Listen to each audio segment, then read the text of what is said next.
우리 지난 시간에 창세기 17장 말씀 전반부를 살펴보았습니다. 그 창세기 17장 전반부가 우리에게 알려주었던 말씀은 하나님께서 아브라함에게 나타나셨는데 이제 무려 13년 동안의 암흑기를 거치고 아브라함에게 나타나신 거죠. 바꿔 말하면 하나님께서는 아브라함이 이 하갈에게서 이스마엘을 얻은 후로 그때가 86세였거든요. 근데 아브라함이 99세가 되는 시점까지, 즉 13년 동안 단 한 번도, 성경에서만 보면 한 번도 이 아브라함을 만나 주시지 않았습니다. 즉 하나님은 아브라함에게 13년 동안 그 영적 암흑기를 그렇게 허용하신 거죠. 그래서 아브라함은 그렇게 13년 동안 하나님의 임재를 경험하지 못하고 그렇게 살았던 것입니다. 그렇다면 왜 하나님께서는 그 전에는 아브라함과 친밀한 교제를 나누고 아브라함을 찾아가서 그에게 은혜로운 약속들을 거듭거듭 주셨었는데 왜 하나님께서는 아브라함을 이렇게 13년 동안 만나주시지 않았던 것인가? 우리가 들었던 것처럼 그것은 아브라함의 죄와 불순종 때문에 그랬습니다. 우리가 본 것처럼 아브라함은 내가 너에게 아들을 주고 너로 큰 민족을 이루게 하겠다라는 이 약속을 계속 믿지를 못했습니다. 계속 의심하고 또 그 약속을 온전히 믿지 못하고 결국에는 인간적인 방법을 사용해서, 즉 사라의 여종이었던 하갈을 대리모로 삼아서 그래서 아들을 얻으려고 했던 것입니다. 이것은 하나님께서 금하신 명백한 죄악이었던 거죠. 그래서 어찌됐든 이 아브라함은 이 하갈을 통해서 아들을 얻었고요.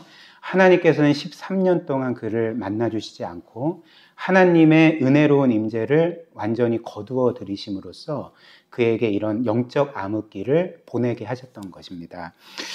그래서 이때 하나님께서 아브라함에게 가르쳐 주시고자 했던 것이 무엇일까요? 13년 동안 그의 죄의 결과로 이 하나님의 임재를 경험하지 못함으로써 죄가 얼마나 심각한지, 그리고 죄가 얼마나 하나님과 우리의 사이를 깨트리고 우리의 영혼을 파괴하는지를 직접 깨닫게 하시기 위해서 하나님께서는 아브라함에게 이런 13년의 암흑기, 영적 암흑기를 허용하신 것입니다. 물론 하나님께서는 13년 동안 아브라함을 만나주시진 않았지만 아브라함을 버리신 것은 아니었습니다. 하나님께서는 한순간도 아브라함에게 향하신 그 눈을 거두신 적이 없고요. 여전히 그 아브라함을 은혜로 대하고 계셨던 것입니다. 근데 이제 다른 은혜였던 거죠.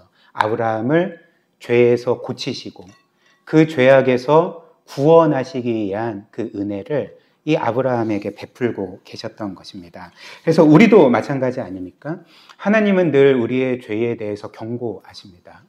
그리고 그 죄가 잘못되고 그 죄가 하나님과의 관계를 깨트리고 그리고 우리의 영혼을 파괴한다는 것을 거듭거듭 우리에게 경고하십니다.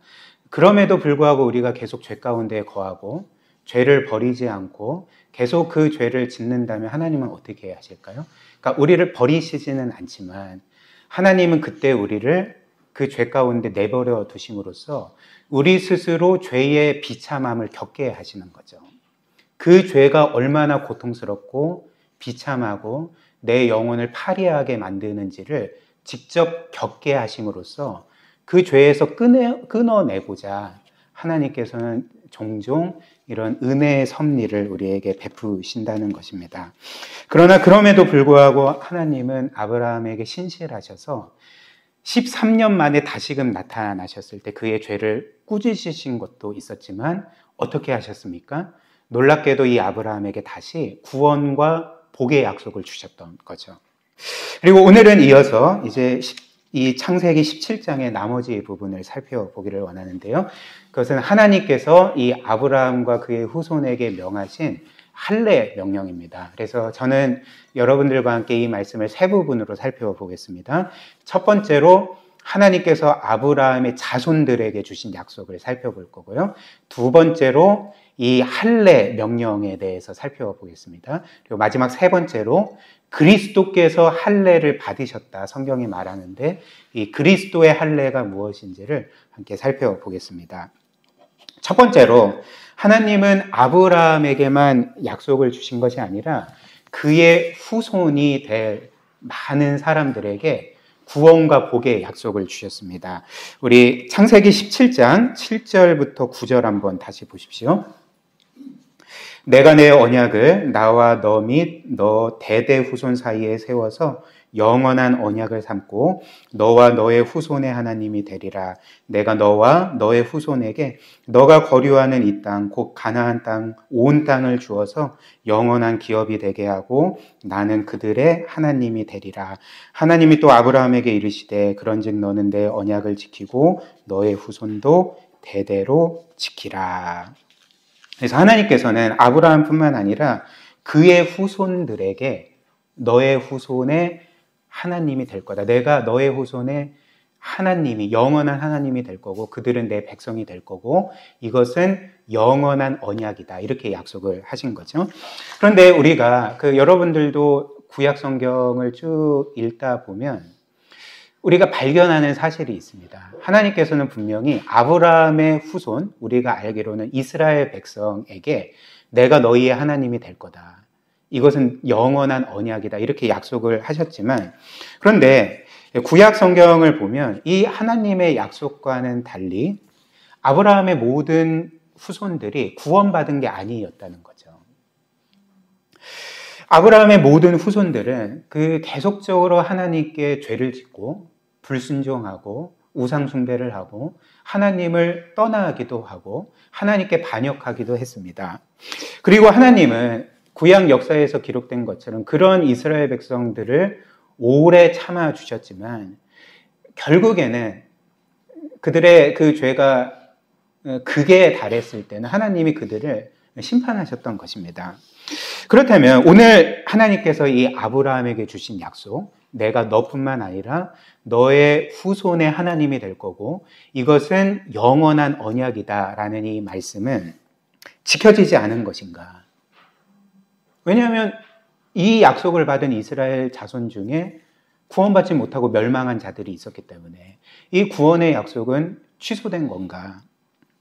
그렇지 않습니다. 왜냐하면 성경이 우리에게 알려주는 바는 하나님께서 아브라함에게 너의 후손 그리고 그들의 하나님이 되리라 이렇게 약속을 하셨을 때 이 아브라함의 후손은 정확히 말하면 아브라함의 육적인 후손이 아니었기 때문에 그렇습니다.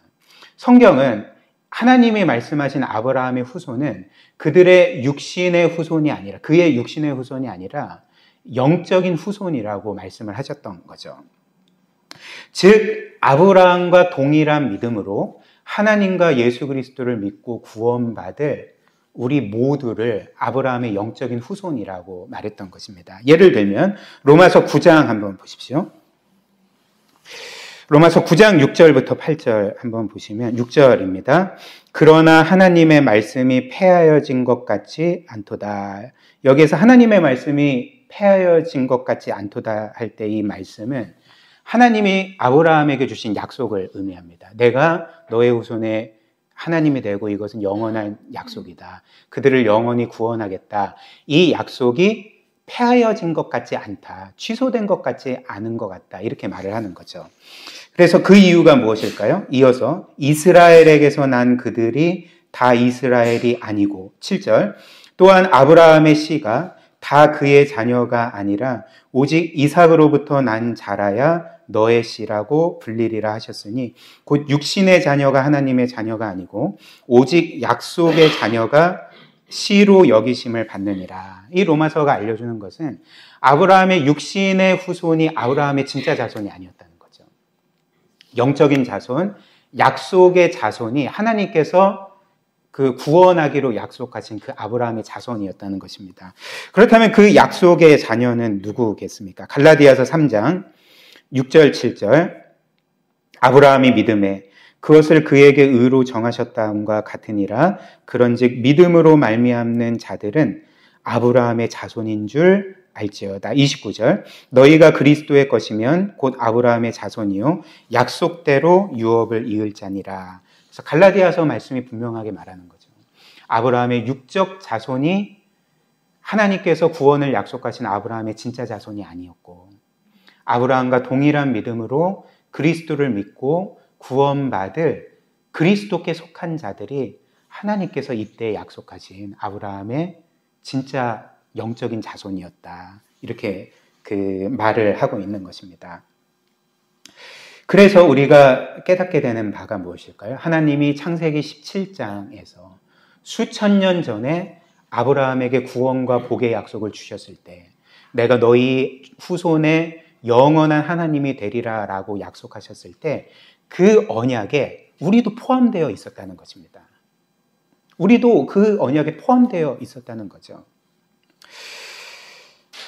그리고 우리는 이제 이 하나님께서 우리에게 주신 구원의 약속에 있어서 두 가지 측면을 보게 됩니다. 하나님 약속의 두 가지 특징 혹은 측면을 보게 되는데요. 첫 번째는 하나님의 이 약속의 일방적인 측면이고요. 또 하나는 쌍방적인 측면입니다. 일단 일방적인 측면이라는 것은 하나님께서 우리에게 구원의 약속을 주실 때에 그분이 우리에게 어떤 조건도 없이 은혜로 일방적으로 주신다는 거죠. 내가 너희를 반드시 구원해 주겠다. 그냥 일방적으로 우리에게 구원의 약속을 주신다는 것입니다. 그래서 바꿔 말하면 하나님의 구원의 약속은 일단 우리 편에서 선행적으로 행해야 될 조건이 없다는 거죠. 쉽게 말하면 하나님께서 너희가 이것저것을 행하면 내가 너희를 구원해 주리라. 이것은 선행 조건이 있잖아요. 그러니까 이런 게 아니라는 것입니다. 하나님께서 그냥 일방적으로 주시는 것이라는 거죠. 다시 7절, 8절 한번 보십시오. 여러분들 한번 주의 깊게 보십시오. 여기에서 지금 아브라함이나 아브라함의 후손인 우리가 먼저 선행해서 행해야 될 어떤 조건이 있는지 한번 보십시오. 7절. 내가 내 언약을 나와 너 및 너의 대대 후손 사이에 세워서 영원한 언약을 삼고 너와 너의 후손의 하나님이 되리라. 내가 너와 너의 후손에게 너가 거류하는 이 땅, 곧 가나안 온 땅을 주어서 영원한 기업이 되게 하고 나는 그들의 하나님이 되리라. 여기에서 아브라함의 후손이 우리가 해야 될 어떤 선행 조건이 있습니까? 그런 게 없는 거죠. 그냥 하나님께서 내가 너희를 구원하리라. 내가 너희의 영원한 하나님이 되리라. 이것은 영원한 언약이다라고 그냥 일방적으로 약속을 주시는 것입니다. 이것이 바로 기독교가 이 세상 모든 종교와 철저하게 구별되는 지점입니다. 일단 이 세상의 종교들이 말하는 구원의 약속은 그 어떤 것일까요? 이 세상 모든 종교가 사람들에게 구원을 약속할 때 그 구원의 약속에는 우리가 행해야 될 선행 조건이 있습니다. 즉 조건적인 약속인 거죠. 즉 이 세상의 종교들은 우리 모두에게 이렇게 말합니다. 너희가 구원받기를 원하느냐? 그렇다면 너희는 이것을 해야 되고 저것을 해야 되고 그것을 하지 않으면 너희는 구원받지 못한다.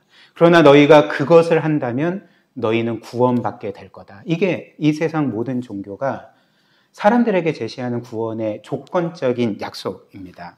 그래서 우리가 그 선행 조건을 지키면 이제 그 대가로서 우리에게 구원이 주어지는 거죠. 그러나 기독교는 어떻습니까? 성경이 말하는 복음은 어떤 것입니까? 복음이라는 것은 하나님께서 우리를 구원하시는 기쁜 소식입니다. 이 구원의 기쁜 소식이 말하는 바는 무엇입니까? 복음은 결코 이렇게 말하지 않습니다. 너희가 이것을 하고 저것을 하면 하나님이 너희를 구원해 주리라. 복음은 이게 아닙니다. 복음이라는 것은 일방적인 것입니다. 내가 너희를 구원하리라. 내가 너희를 반드시 구원하리라.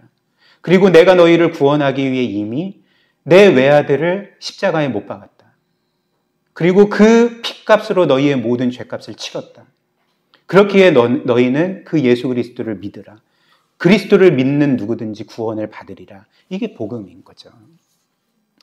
즉, 이 복음이라는 것은 우리가 무엇을 해서 구원받을 수 있는 가르침이 아닌 것입니다. 어떤 지침이 아닙니다. 법이 아닙니다.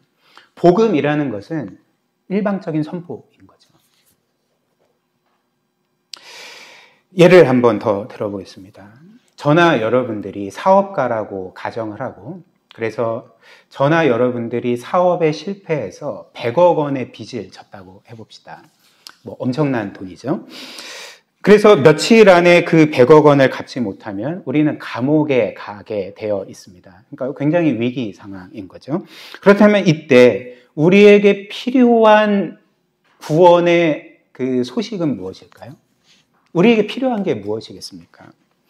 이때 우리에게 필요한 것은 어떻게 하면 이 빚을 우리가 주식 투자를 하고 혹은 코인을 하고 혹은 뭐 여러 가지 것들을 해서 단기간에 100억 원을 만들어서 그 빚을 갚고 구원받을 수 있을 거다라는 그 가르침이 우리에게 필요한 게 아니죠. 이런 가르침은 우리에게 재앙입니다. 왜냐하면 누가 그 일을 할 수 있겠습니까? 이런 가르침들은 우리를 결코 구원할 수가 없는 거죠.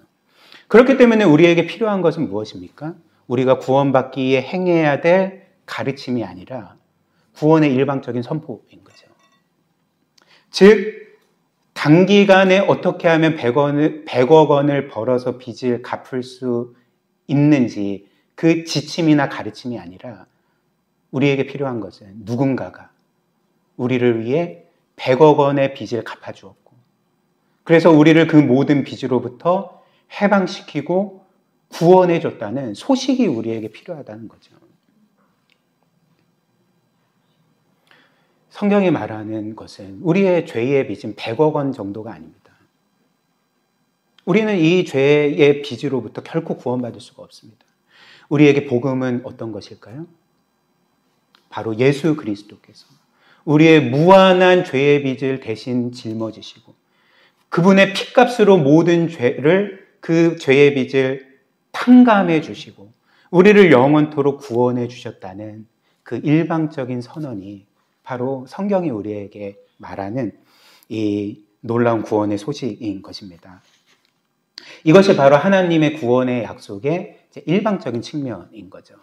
그래서 우리가 이 복음을 굳게 믿는다면, 이 사실을 이해하고 굳게 믿는다면 우리는 하나님과 사람들 앞에서 겸손해질 수밖에 없는 거죠. 왜냐하면 저나 여러분들이나 구원받은 것이 우리가 뭘 잘했기 때문에 구원받은 게 아니기 때문에 그렇습니다. 우리는 여전히 죄인일 뿐이지만 그리스도의 죽음과 대속과 부활로 인해서 구원받았을 뿐 우리는 내세울 게 없는 것입니다. 우리가 구원받았다고 해서 남들보다 나은 게 아닙니다. 우리는 결코 영적인 우월감을 가질 수가 없는 거죠. 당신이나 나나 죄인일 뿐이지만 하나님께서 나를 지극히 사랑하셔서 그리스도의 피값으로 나를 구속해 주셨습니다. 당신이나 나나 다를 게 없습니다. 여기에서 겸손이 나오는 거죠. 또한 복음은 우리를 겸손하게만 하는 것은 아닙니다. 이 복음은 우리를 겸손하게 만드는 동시에 우리를 이 세상 어떤 것도 줄 수 없는 평안과 확신 가운데 인도하는 거죠. 왜 그럴까요? 죄인일 뿐이지만 이런 우리를 하나님께서 영원히 사랑하시고 영원히 책임지시고 영원히 그분의 자녀로서 기뻐하신다는 것이 이 복음의 메시지이기 때문에 이것을 믿는 사람은 한편으로는 겸손하고 한편으로는 사람들을 존중하고 섬기고 또 한편으로는 낮은 자존감 가운데 살아가는 것이 아니라 정말 이 세상 어떤 것도 줄 수 없는 확실한 자존감 가운데 평안함과 확신과 감사함으로 살아갈 수가 있는 것입니다. 이것이 저와 여러분들이 믿고 있는 복음인 거죠. 그 다음 두 번째로 하나님의 구원의 약속에는 일방적인 측면만 있는 게 아니라 쌍방적인 측면이 있는 거죠. 즉 하나님이 우리에게 구원의 약속을 주실 때는 값없는 은혜로 주시고 일방적으로 주시지만 그 구원을 받은 우리는 이제 하나님께 신실해야 합니다. 하나님의 구원의 약속에 신실하게 행하고 신실하게 살아야 하는 거죠. 이게 이제 쌍방적인 측면입니다. 그래서 오늘 본문 말씀 보면 하나님은 아브라함과 그의 후손인 우리에게 구원의 약속을 주시고 난 후에 이제 뭐라고 하십니까? 9절 말씀 한번 보십시오. 하나님이 또 아브라함에게 이르시되 그런즉 너는 내 언약을 지키고 너의 후손도 대대로 지키라. 즉 하나님이 주신 언약에 신실하라 이렇게 말씀을 하고 있습니다. 그렇다면 아브라함과 그의 후손인 우리가 지켜야 될 하나님의 언약은 무엇일까? 그것이 바로 이제 오늘 말씀의 한 주제인 할례였습니다. 10절부터 13절 한번 보십시오. 10절 너희 중에 남자는 다 할례를 받으라. 이것이 나와 너희와 너희 후손 사이에 지킬래 언약이니라. 너희는 포피를 베어라. 이것이 나와 너희 사이의 언약의 표징이니라. 너희의 대대로 모든 남자는 집에서 난 자나 또는 너희 자손이 아니라 이방 사람에게서 돈으로 산 자를 막론하고 난 지 8일 만에 할례를 받을 것이라. 너희 집에서 난 자든지 너희 돈으로 산 자든지 할례를 받아야 하리니 이에 내 언약이 너희 살에 있어 영원한 언약이 되려니와 이렇게 말씀합니다. 일단 이 할례의 의미라는 것은 11절 말씀에 기록된 것처럼 11절에 뭐라고 합니까? 나와 너희 사이의 언약의 표징이다 이렇게 말하는 거죠. 할례가 나와 하나님과 너희 우리 사이의 언약, 구원 언약의 표다, 표징이다 이렇게 말합니다. 즉 이 할례라는 것은 하나님과 우리 사이의 관계를 보여주는 표시인 거죠. 어떤 표시일까요? 하나님께서 전적인 은혜로 일방적으로 우리를 구원해 주셨기 때문에 우리도 이제는 하나님의 백성이 되었고 그렇기 때문에 우리는 하나님의 백성으로서 그 하나님께 신실한 삶을 살아야 된다. 거룩하고 구별된 삶을 살아야 된다라는 것을 보여주는 표징이 바로 이 할례였던 것입니다. 그래서 따라서 이 할례는 구원의 조건이 아니었습니다. 하나님은 이렇게 말씀하시지 않는 거죠. 너희가 할례를 받으면 내가 너희를 구원해 주겠다. 이렇게 말씀하시지 않지 않습니까? 도리어 하나님이 먼저 일방적으로 은혜로서 구원의 약속을 주시고 내가 너희를 구원했기 때문에 너희도 나에게 구별되어야 된다. 나 하나님께 거룩하게 구별되어야 된다. 그리고 이것을 보여주는 표시로 너희는 할례를 받으라. 이렇게 말씀을 하신 거죠. 할례는 구원의 조건이 아니라 결과였고 우리가 구원받은 것을 보여주는 하나님의 백성인 것을 보여주는 표시였던 것입니다. 이름표 같은 거였다는 거죠. 그래서 아브라함도 할례로 구원을 받은 게 아니었습니다. 성경이 말하는 것처럼 그는 할례가 아니라 하나님의 은혜로 구원을 받았고요. 은혜로 구원받은 하나님의 백성이 되었기 때문에 이제는 하나님께 거룩하게 구별되었다는 표시로 할례를 받았던 거죠. 이것을 잘 보여주는 게 로마서 4장입니다. 7절부터 11절. 로마서 4장 7절 한번 보십시오. 불법이 사함을 받고 죄가 가려짐을 받는 사람들은 복이 있고 주께서 그 죄를 인정하지 아니하실 사람은 복이 있도다 함과 같으니라. 그래서 우리의 불법이 사함을 받고 우리의 죄가 가려지고 하나님께서 우리의 죄를 인정하지 않는 복은 어떤 복이겠습니까? 구원의 복이죠. 우리가 받은 구원의 복인 거죠. 그런데 이제 9절 말씀, 그런즉 이 복, 구원의 복이 할례자에게냐 혹은 무할례자에게도냐. 무릇 우리가 말하기를 아브라함에게는 그 믿음이 의로 여겨졌다 하노라. 즉 이 구원의 복이 할례를 받음으로 얻는 거냐 아니면 할례를 받지 않는 사람도 얻는 거냐. 지금 이런 질문을 하고 이어서 아브라함은 무할례 시에 즉 아브라함에게는 그 믿음이 의로 여겨졌다 하노라 이렇게 말을 하는데 이제 아브라함이 하나님을 믿을 때 그리고 궁극적으로는 그리스도를 믿을 때 그 믿음이 의로 여겨졌다는 것은 앞서 말한 죄가 가려지고 불법이 사함을 받고 죄가 인정되지 않는 그 구원의 복을 받았다는 것을 의미합니다. 근데 이제 이어서 11절 그런즉 그것이 즉 아브라함이 이 구원의 복을 받은 것이 어떻게 여겨졌느냐? 할례시 혹은 무할례시냐? 할례시가 아니요 무할례시니라. 즉 아브라함은 할례로 그 구원의 복을 받은 게 아니라 할례를 받지 않은 그 시점 가운데 무할례 상태였을 때 이 구원의 복을 받았다고 말을 하는 거죠. 그래서 이어서 11절 그가 할례의 표를 받은 것은 무할례 시의 믿음으로 된 의를 인친 것이니 이는 무할례자로서 믿는 모든 자의 조상이 되어 그들도 의로 여겨지심을 얻게 하려 하심이라. 그래서 11절 말씀이 분명히 말합니다. 이 할례라는 것은 아브라함이 하나님과 예수 그리스도를 믿음으로 죄 용서받고 의롭다 선언받은 것을 표시해주는 표였을 뿐이다. 이렇게 선언해주고 있는 거죠. 그래서 이런 이유로 할례는 더 나아가서 육신의 할례뿐만 아니라 마음의 할례를 포함했습니다. 이것을 궁극적으로 의미했던 거죠. 그래서 이 할례라는 것은 이렇게 구원받은 우리가 하나님의 백성으로 우리의 외적 행동뿐만 아니라 우리의 마음이 그분 앞에 거룩하게 되도록 그런 거룩한 삶을 살아가도록 하는 그 일종의 그 맹세이자 표시였다는 것입니다.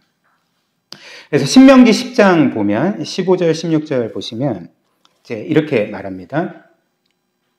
우리 15절 한번 같이 읽어볼까요? 시작. 여호와께서 오직 내 조상들을 기뻐하시고 그들을 사랑하사 그들의 후손인 너희를 만민 중에서 택하셨음이 오늘과 같으니라. 그래서 일단 15절에는 하나님께서 이 이스라엘 백성 그리고 하나님의 그 자녀들, 즉 아브라함의 영적 자손들로 그리스도를 믿고 구원받은 우리들, 이들을 향해서 어떤 일을 하셨다고 합니까? 오직 너의 조상들을 기뻐하시고 그들을 사랑하사 그들의 후손인 너희를 만민 중에서 택하셨음이 오늘과 같으니라. 일단 하나님은 구원의 선포를 주시는 거죠. 내가 너희를 사랑했다. 너희를 선택했다. 내 백성으로 삼았다. 일단 일방적인 선포가 이루어졌고, 그래서 이어서 16절이 뭐라고 말합니까? 16절도 한번 같이 읽겠습니다. 그러므로 너희는 마음의 할례를 행하고 다시는 목을 곧게 하지 말라. 그래서 구원받은 그분의 백성에게 하나님이 요구하시는 것은 육신의 할례뿐만 아니라 육신의 할례는 그냥 표시일 뿐이고 너희는 마음의 할례를 받아야 된다. 마음이 거룩해야 된다. 나에게 거룩하게 구별된 삶을 살아야 된다. 그러니까 요구를 하시는 거죠. 그리고 이제 하나님은 이 할례의 명령을 어길 시 받을 이 심판에 대해서 경고하셨습니다. 14절, 우리 14절도 함께 읽어보겠습니다. 시작. 할례를 받지 아니한 남자 곧 그 포피를 베지 아니한 자는 백성 중에서 끊어지리니 그가 내 언약을 배반하였습니다. 이렇게 경고하십니다. 그래서 이 14절 말씀은 우리를 좀 또 혼란스럽게 합니다. 하나님께서 분명히 아브라함의 영적인 자손들인 우리들을 구원해 주시겠다 일방적으로 선포해 주시고 전적인 은혜로 구원해 주시겠다 이렇게 약속을 하셨고 이미 그들을 하나님의 백성으로 구원해 주셨다 말씀하셨는데 또 한편으로 14절에는 너희가 이 할례를 받지 않으면 내 백성 중에서 끊어지리라. 심판을 받으리라. 이렇게 말씀을 하시니까 그러면 이제 저나 여러분들이나 이런 혼동이 오는 거죠. 하나님의 구원의 약속은 취소될 수도 있는 건가? 구원은 은혜로 받았는데 이후에 우리의 행위에 따라서 우리의 구원이 결정되고 우리가 그냥 하나님의 뜻을 거역하며 막 살면 구원이 취소될 수도 있는가? 지금 이렇게 좀 혼동이 올 수도 있지 않습니까? 근데 그게 아닙니다. 일단 이 할례를 받지 않는다는 것은 이제 뭘 의미하겠습니까? 할례를 받지 않는 것 혹은 할례를 거부한다는 것은 하나님을 믿지 않는다는 것을 의미하는 거죠. 하나님을 나의 하나님으로 인정하지 않는다는 것을 의미하고 나는 하나님의 백성으로 살기 싫습니다라고 선언하는 것과 같다는 것입니다. 그렇다면 그렇게 할례를 거부한 자는 원래부터 하나님을 믿는 자가 아닌 거죠.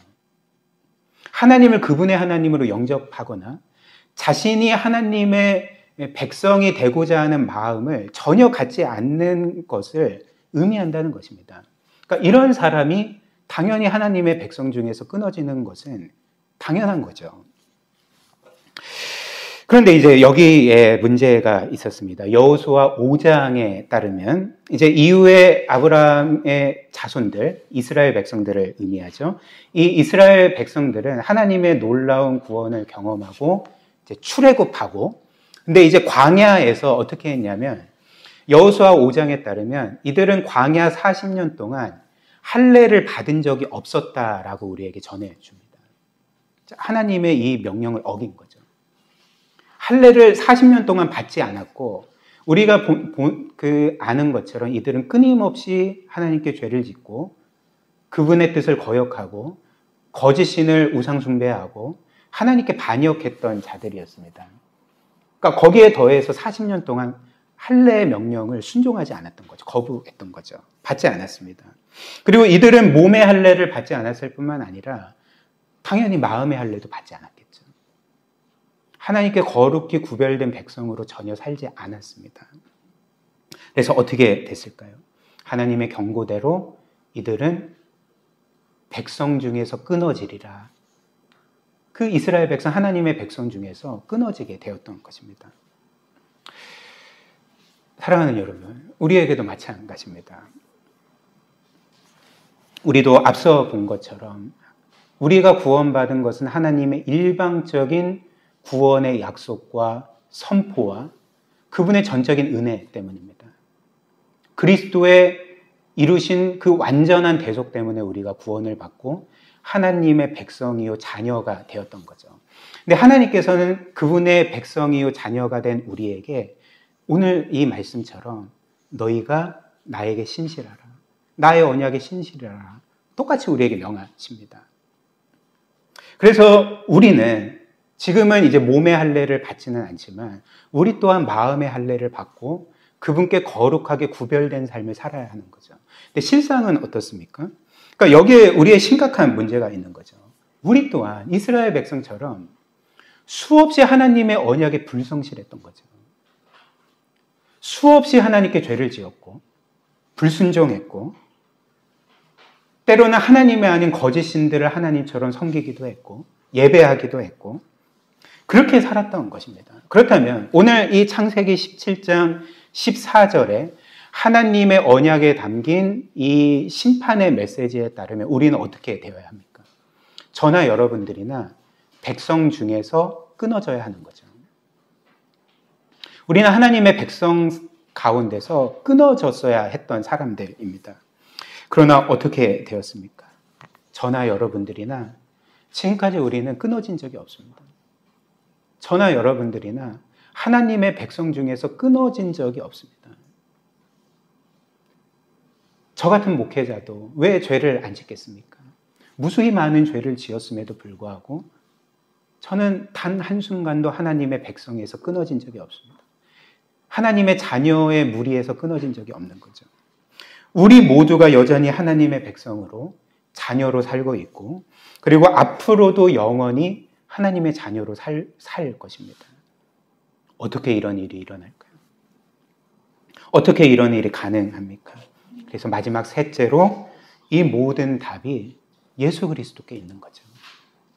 즉 예수 그리스도께서 우리 대신 하나님의 언약의 심판을 받고 우리가 끊어졌어야 되는데 그분이 백성 중에서 끊어지셨기 때문에 우리는 지금도 여전히 하나님의 자녀로 살고 있는 것입니다. 이사야 53장 8절 말씀. 그래서 예수께서 오시기 700년 전에 이사야 선지자가 그리스도께서 겪으실 일에 대해서 이렇게 말했던 거죠. 8절. 그는 곤욕과 신문을 당하고 끌려갔으나 그 세대 중에 누가 생각하기를 그가 살아있는 자들의 땅에서 끊어짐은 예수 그리스도께서 살아있는 자들의 땅에서 끊어졌다 이렇게 말을 하는 거죠.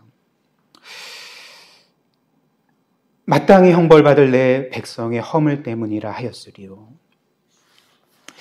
사실 그 성경에 지식이 없는 사람들, 아직까지 그리스도를 구주로 영접하지 않고 성경을 한 번도 읽어보지 못한 사람들이 만약에 성경을 천천히 숙고하면서 읽게 되면 사실 이 이사야 53장의 내용은 굉장히 충격적인 내용입니다. 예를 들면 사도행전 8장을 보면 여러분들이 아시다시피 그 당시 에티오피아의 재정을 담당하던 그 내시가 있었습니다. 지금으로 따지면 한 재정부 장관 정도 되는 굉장히 높은 사람이겠죠. 그 에티오피아 그 재정부 장관에 해당되는 내시가 그 예루살렘을 방문하고 이제 본국으로 돌아가는 중에 그는 하나님을 경외하는 자여서 돌아가는 길에 이 이사야서를 읽고 있었습니다. 그래서 아마도 이사야서를 쭉 읽고 있었겠죠. 근데 이사야서 52장을 보니까 이제 어떤 내용이 나오냐면 하나님께서 그 먼 훗날 그분의 종을 세우실 거고 그 종을 존귀하고 영화롭게 하시겠다라는 그 약속이 등장합니다. 그래서 이사야서에 따르면 이사야 52장에 나오는 하나님의 존귀한 종은 우리가 알다시피 예수 그리스도를 가리키는 거죠. 하나님께서 먼 훗날 이 세상에 보내시고 구원자로 세우실 그 예수 그리스도가 이사야 52장에 기록된 그 하나님의 존귀한 종이었습니다. 그래서 이사야 52장 13절 보시면 보라 내 종이 형통하리니 받들어 높이 들려서 지극히 존귀하게 되리라. 하나님이 예수 그리스도를 지극히 높여서 존귀하게 만들 것이라고 약속을 하신 말씀이죠. 그런데 에디오피아 내시는 이사야 52장을 읽고 이사야 53장으로 넘어갔을 때 충격적인 내용을 접하게 되는 것입니다. 갑자기 하나님께서 세우신, 하나님께서 존귀하게 할 것이라는 그 종이 갑자기 사람들에게 고난을 받는 거죠. 핍박을 경험하고 무차별적인 폭행과 저주를 겪게 되는 장면이 나오는 것입니다. 그리고 심지어 그 하나님께서 세우신 종이 하나님의 심판을 받아서 백성 중에서 끊어지는 장면이 나오는 것입니다. 에티오피아 내시가 이 글을 읽으면서 어떤 반응을 보였겠습니까? 혼란에 빠졌던 거죠. 어떻게 하나님께서 내가 존귀하게 하리라 영화롭게 하리라는 그 종을 갑자기 심판하시고 백성 중에서 끊어버리실 수가 있는가? 과연 이 이사야 52장과 53장은 이어지는 내용인가? 논리적으로 이어지지가 않는데 어떻게 이게 무슨 말인가라고 혼란에 빠지게 되었습니다. 그때 하나님은 당시 초대교회 집사 중에 한 사람이었던 빌립을 그 내시에게 보냅니다. 그리고 빌립은 그 내시가 혼란스러워하는 이사야 53장의 내용들을 그 정확한 의미를 그에게 가르쳐 주었던 거죠. 이사야 53장 5절부터 6절 한번 보십시오. 그가 찔림은, 즉 예수 그리스도께서 찔림은 우리의 허물 때문이요 그가 상함은 우리의 죄악 때문이라. 그가 징계를 받음으로 우리는 평화를 누리고 그가 채찍에 맞음으로 우리는 나음을 받았도다. 우리는 다 양 같아서 그릇 행하여 각기 제 길로 갔거늘 여호와께서는 우리 모두의 죄악을 그에게 담당시키셨도다. 하나님께서 세우신 존귀한 종인 예수 그리스도께서 고난받으신 이유, 하나님의 심판을 받으신 이유가 무엇 때문이었습니까? 그분의 죄가 아니라 우리의 죄 때문이었다는 거죠. 하나님이 우리의 모든 죄를 그분께 담당시키셨다는 것입니다. 그래서 이어서 나오는 게 우리가 읽은 8절 말씀이죠. 8절 말씀 한 번만 더 보십시오. 그는, 즉 예수 그리스도는 곤욕과 신문을 당하고 끌려갔으며 그 세대 중에 누가 생각하기를 그가 살아있는 자들의 땅에서 끊어지는, 그분이 끊어지셨습니다. 그 예수 그리스도께서 끊어지셨던 것이죠. 그 이유가 무엇입니까? 마땅히 형벌받을 내 백성의 허물 때문이라. 저와 여러분들의 허물 때문이라 하였으리요. 이렇게 말하는 거죠. 그러나 예수께서는 하나님께 심판을 받고 단지 백성 중에서만 끊어지신 것이 아니었습니다. 그리스도께서는 궁극적으로 그분이 영원토록 사랑하셨던 성부 하나님께 끊어지셨던 거죠. 그래서 그리스도께서 십자가 위에서 죽으시기 직전에 외치셨던 말이 무엇입니까? 마태복음 7장 말씀, 27장 말씀처럼 엘리 엘리 라마 사막다니 나의 하나님 나의 하나님 어찌하여 나를 버리셨나이까? 버리셨다는 것은 뭘 의미합니까? 끊어지셨다는 거죠. 영원토록 성부의 사랑을 받던 성자 예수 그리스도는 하나님께 영원토록 끊어지는 것과 같은 심판과 고통을 겪으셨던 것입니다. 성경이 말하는 죄인에 대한 하나님의 궁극적인 심판, 즉 사람들이 일반적으로 말하는 이 지옥의 본질이 뭔지 아십니까?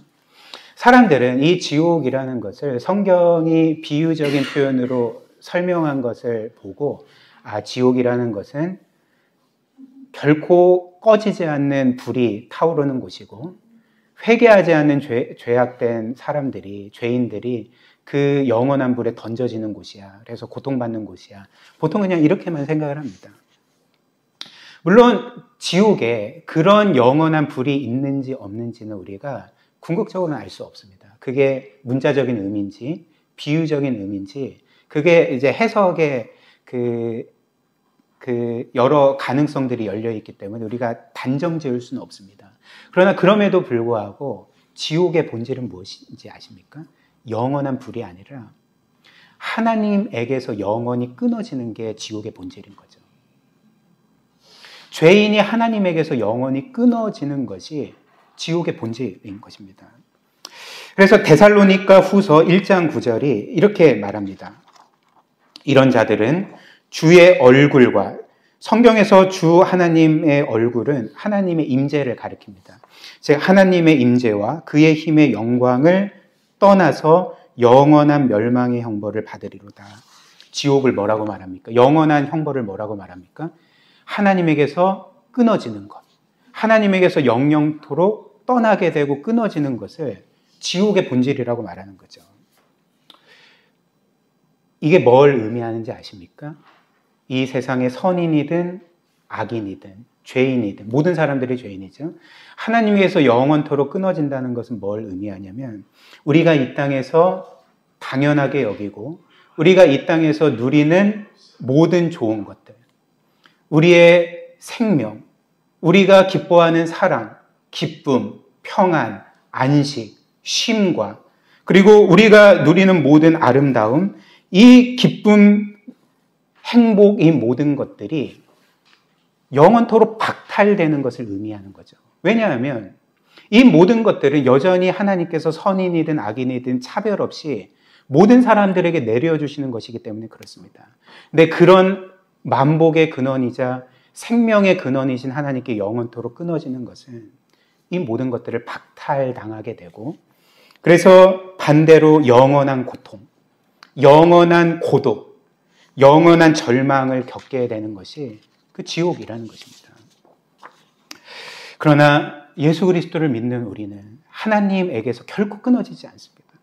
우리는 영원토록 끊어지지 않습니다. 왜냐하면 오늘 말씀처럼 예수 그리스도께서 우리 대신 끊어지셨기 때문에 하나님께 영원토록 끊어지는 그 고통과 심판을 그 십자가 죽음으로 겪으셨기 때문에 그리스도께서 끊어지심으로 우리는 결코 끊어지지 아니하고 그리스도께서 성부께 철저하게 버림받으심으로써 우리는 하나님께 영원히 자녀로 받아들여지는 것이 우리가 받은 놀라운 구원인 거죠. 그래서 마지막으로 이를 잘 보여주는 것이 골로새서 2장 11절 12절 말씀입니다. 11절 한번 보십시오. 11절 또 그 안에서 즉 예수 그리스도 안에서 너희가 손으로 하지 아니한 할례를 받았으니 곧 육의 몸을 벗는 것이요 그리스도의 할례니라 이렇게 말합니다. 우리는 이제 그리스도 안에서 그리스도의 할례를 받았다고 말합니다. 여기에서 그리스도의 할례라는 것은 그리스도가 겪으신 할례를 의미합니다. 즉 이제 다시 말하면 우리는 그리스도께서 받으신 할례를 받았다 이렇게 말을 하는 거죠. 그렇다면 그리스도께서 받으신 할례는 뭘 의미하는가? 일단 우리가 알다시피 그리스도는 나신 지 8일째 되는 날에 육신의 할례를 받으셨습니다. 율법에 따라서 육신의 할례를 받으셨는데 성경이 우리가 그리스도의 할례를 받았다는 것은 이것을 의미하는 게 아니겠죠. 그리고 그리스도께서 받으신 할례는 육신의 할례만 있는 게 아닙니다. 그리스도께서 받으신 할례가 뭔지 아십니까? 할례가 의미하는 게 뭡니까? 표피가 끊어지게 되고 그로 인해서 피를 흘리게 되는 거죠. 그리스도의 할례가 뭘까요? 그분이 하나님에게서 끊어지고 생명이 끊어지시고 피를 흘리신 것, 즉 그리스도의 십자가를 의미하는 거죠. 그리스도께서 이런 할례의 저주와 심판을 받으셨기 때문에 우리는 결코 하나님에게서 끊어지지 않습니다. 그래서 이어서 뭐라고 말합니까? 골로새서 2장 12절 우리 함께 마지막으로 같이 읽겠습니다. 12절 시작. 너희가 세례로 그리스도와 함께 장사되고 또 죽은 자들 가운데서 그를 일으키신 하나님의 역사를 믿음으로 말미암아 그 안에서 함께 일으키심을 받았느니라. 그래서 그리스도께서 우리 대신 이 할례의 저주와 심판을 받으심으로 이제 할례는 폐지되었습니다. 할례는 성취되었습니다. 그렇기 때문에 그리스도를 믿고 구원받은 우리는 더 이상 할례를 받지 않는 거죠. 그 대신 뭘 받습니까? 세례를 받는 거죠. 그리고 세례의 의미는 뭡니까? 우리가 그리스도께서 십자가에서 죽으셨을 때 우리도 그분과 함께 죽었고 우리가 우리의 모든 죄에 대해서 죽었다는 것, 우리의 모든 죄의 문제가 해결되었다는 것을 의미합니다. 또한 세례는 동시에 그리스도께서 부활하셨을 때 우리도 그분과 함께 부활하고 새 생명을 얻어서 이제는 하나님을 향해 살아야 될 것을 의미한다는 거죠. 저나 여러분들이나 이제는 죄에 대해서 죽은 사람들입니다. 그리스도 안에서 하나님을 향해 새 생명을 얻은 자들입니다. 그렇기에 우리는 이 하나님의 구원의 놀라운 은총에 신실하여서 죄에 대해 죽고 하나님을 향해 신실하게 살아야 됩니다. 이런 은혜가 저와 여러분들의 삶 평생에 충만하기를 주님의 이름으로 축복합니다.